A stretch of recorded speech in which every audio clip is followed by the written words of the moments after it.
What makes him a special player? No, I mean he's fast.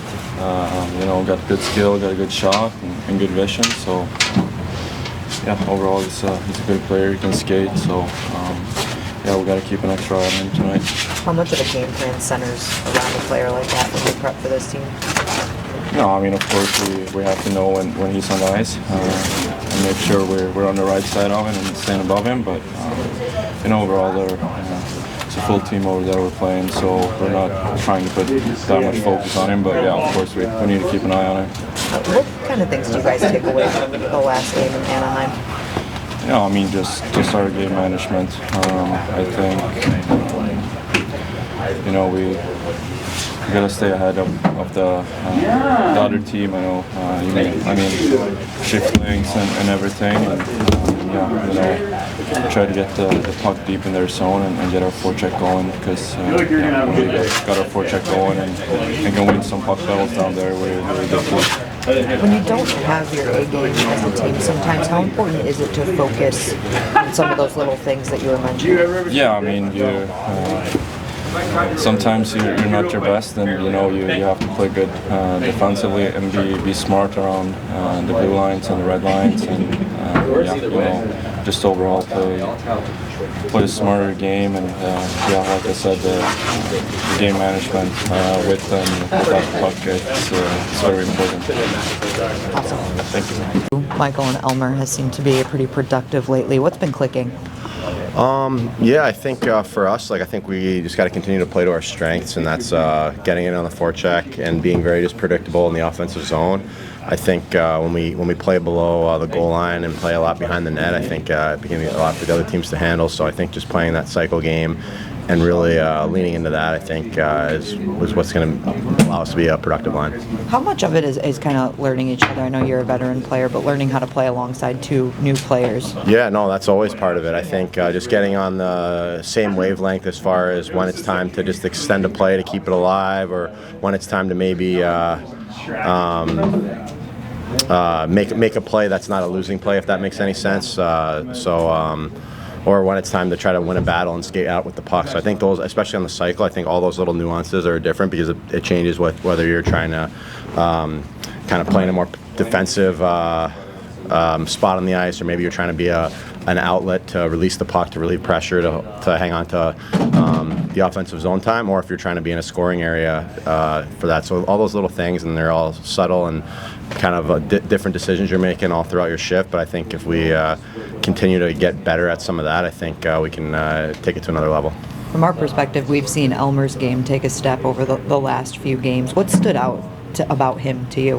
Yeah, I actually remember watching him when he was playing in the World Juniors, maybe 6 or 7 years ago, whatever it was, and this giant playing at the net front, and had really good hands for a guy his size, and moved really well for a guy his size. So I think that combination that he has is pretty impressive. Again, you're never really going to look as fast as you actually are when you're that tall, but he moves up and down the ice really well. He's a really powerful skater, and that's definitely a big strength of his. So it's been good to play with him, and I think, again, as we continue to develop that chemistry, I think our line can continue to get better. I have one more for you, just about Dylan Larkin. I think fans know the impact that he's had on this team. What are some of the things that maybe fans can't see that's impressed you about Dylan? Yeah, I mean, he's, again, I've only been here for maybe a month or so, but he seems like that guy that's like a heartbeat of the team. Just obviously his play speaks for itself, but he's just a guy who just kind of brings everyone into the fight. Definitely an emotional player, and obviously I've gotten a chance to play with him a little bit at some USA Hockey stuff, and always had high regard for him, and just to get the chance to play with him and see him more on a day in, day out basis, you're even more impressed just with how he carries himself, and what he means to the team, and just how he leads the team. So yeah, he's it's been really impressive to see that all day today. Thank you. Good one.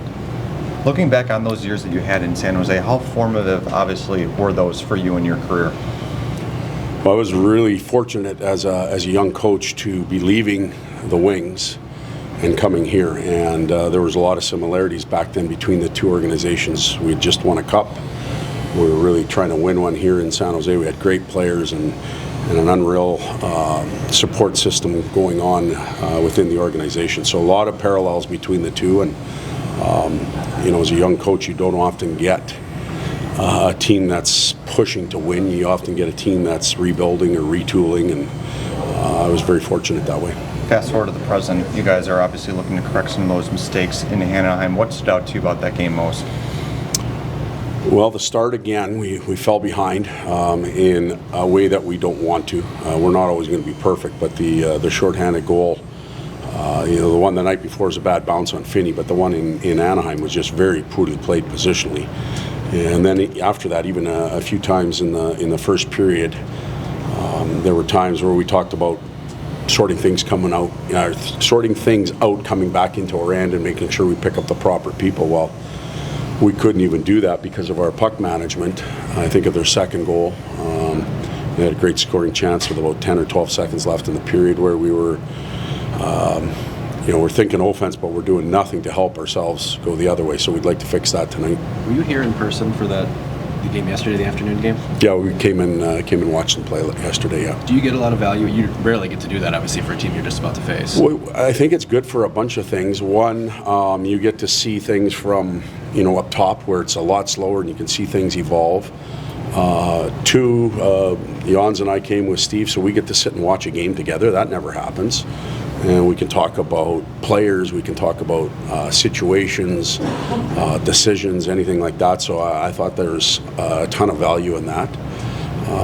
So there's two things that could have walked around the mall and got nothing done. We came to the game, and as far as pre-scout goes, their game didn't change that much. They're a very, very dangerous team. Their two lines can really snap the puck around and have good offensive instincts, so we'll have our hands full. What can you say about the maturity that Celebrini plays with, especially for an offensive player this young in the league? Well, what impressed me about him is, yes, all those offensive things and his creativity and his vision, his shot, but his skating away from the puck, he wanted to work coming back to his own end too, and he wanted to check, and he wanted to, he managed the game well. He didn't extend things. He got off and then he got back out, and it was pretty impressive for a young player his age that is already a superstar, but is going to just grow as time goes on, to have the sense of playing that way. It was, a lot of young players could learn from that. The Devils and a bunch of teams have started line matching Celebrini, but he's just fought through that. How do you defend against a player with that sort of work ethic and IQ at the same time? Well, you kind of answered your own question. It's awfully difficult. When a player commits to both sides of the puck and has the skill and the talent to go with it, you're a pretty special player, and special players are hard to check all the time. They're going to get away on you at some point, and then you got to rely on teammates. You have to rely on your goaltender. And you just hope you don't give those individuals that many opportunities. You've answered a lot of questions about Dylan Larkin and his leadership to the team, and I think fans can see what he brings to this team, especially on the ice. But what are some of the things that you've noticed that fans may not see that really impacts this team? Yeah, there's constant communication between he and I and other players and people on the staff. So no one will ever see that. They don't see the discussions that we have and talking about where the team is physically, mentally, making decisions together as how things are going to happen moving forward.